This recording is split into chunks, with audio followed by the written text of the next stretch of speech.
Permasalahan kebakaran hutan dan lahan di Sumsel belum tuntas. Berbagai upaya mempercepat penanganan terus dilakukan.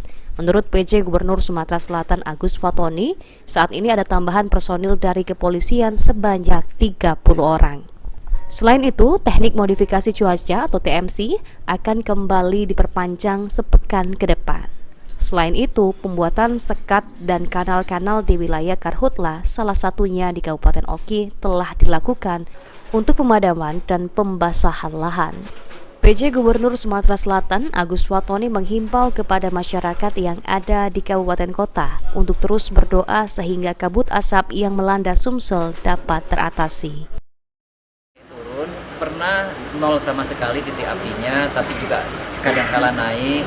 Tapi komitmen kita bersama, saya di provinsi, Forkopimda di TNI Polri, Bupati, Wali Kota, masyarakat dan pengusaha itu bersama-sama untuk menyelesaikan ini. Dan kemarin hari ini juga ada penambahan personil dari kepolisian. Kita kerahkan tambah. Dari TNI juga kita tambah, yang lalu 350, kepolisian tambah lagi 50. Ini terus kita maksimalkan. Kemudian TMC juga ditambah lagi, alat-alat kita tambah, sosialisasi juga kita gencarkan. Mudah-mudahan teratasi. Aji Delia, PAL TV.